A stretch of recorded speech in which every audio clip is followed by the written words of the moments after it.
बरसात का मौसम। शहरों में ये मौसम ठंडी हवाओं, पकौड़े और चाय का मज़ा लेकर आता है। लेकिन गांव के उस छोटे से गरीब किसान रामू के लिए ये बारिश किसी वरदान से कम नहीं, और कभी किसी अभिशाप से ज़्यादा भी। उसका घर घास और मिट्टी का बना एक छोटा सा आशियाना, जो धूप में तो छांव देता है, मगर बारिश में आंसुओं से भी ज़्यादा रिश्ता है। आसमान में काले बादल छाए हुए थे।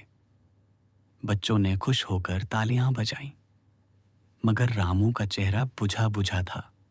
उसे मालूम था इन बूंदों का मतलब सिर्फ ठंडक नहीं, बल्कि रात भर जागना भी है। बाबा, बारिश आ गई। चलो ना बाहर खेलते हैं। न बेटा, बाहर मत जाना। ये मस्ती की बारिश नहीं, आफत की है। थोड़ी देर में बूंदें तेज हो गईं। छप्पर की घास ने जवाब देना शुरू कर दिया। एक एक करके घर के कोनों से पानी टपकने लगा। बिस्तर गीले हो गए। बच्चे कांपने लगे। रामू, बच्चों को कैसे सुलाएंगे? देखो, तकिया तक भी भीग गया। क्या करूं गौरी, सालों से सोच रहा हूं छत बदलूंगा, पर पेट पालने में ही सारा पैसा चला जाता है। बारिश और तेज हो गई। हवा से झोपड़ी हिलने लगी। बच्चे माँ की गोद में सिमट गए। रामू मिट्टी के बर्तन रख रख कर टपकते पानी को संभालने की कोशिश करता रहा, मगर पानी की धार उसकी मेहनत का मजाक उड़ाती रही। अम्मा, ये घर गिर तो नहीं जाएगा? नहीं बिटिया, भगवान सब देख रहा है। पास के घरों से भी हाहाकार सुनाई देने लगा। कोई अपनी दीवार थामे खड़ा था, कोई अपने बच्चों को उठाकर पेड़ के नीचे भाग रहा था।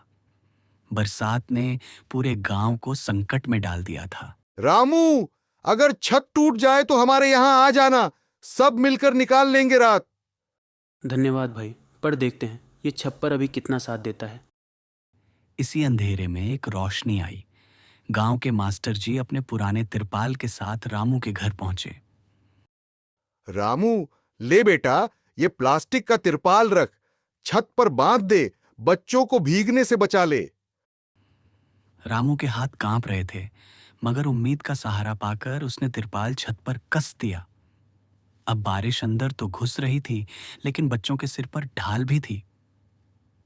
रात के अंधेरे में बिजली की गड़गड़ाहट और बारिश की मार के बीच रामू ने अपनी पत्नी से कहा, गौरी, गरीब का घर चाहे घास का ही क्यों ना हो, अगर साथ में उम्मीद और सहारा हो तो सबसे बड़ी आंधी भी हिला नहीं सकती। हाँ जी, शायद यही असली दौलत है। बच्चे भीगे कपड़ों के बावजूद माँ की गोद में चैन से सो गए, और रामू की आंखों में उम्मीद के आंसू चमक रहे थे। सुबह हुई। सूरज की किरणें बादलों को चीरती हुई धरती पर आईं। गांव में चारों ओर पानी पानी था, लेकिन लोग हार नहीं माने। सब मिलकर एक दूसरे के घरों की मरम्मत करने लगे।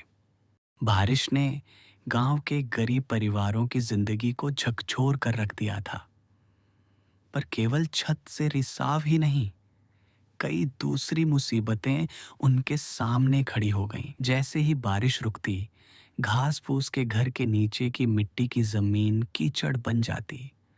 घास फूस के घर में भीगी दीवारें और गीली जमीन के कारण नमी से बच्चों की तबीयत बिगड़ने लगी। रामू, घर के अंदर चलना भी मुश्किल हो गया है।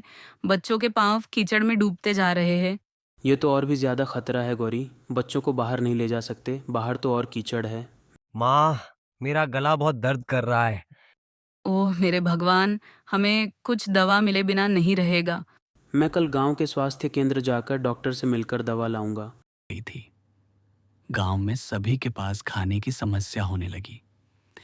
बारिश ने केवल घर को नहीं, बल्कि लोगों के मन को भी भीगा दिया था। गौरी और रामू के चेहरे पर चिंता और थकान के निशान साफ थे। आज दिन भर कुछ नहीं खाया, बच्चों के लिए भी चावल नहीं बचा।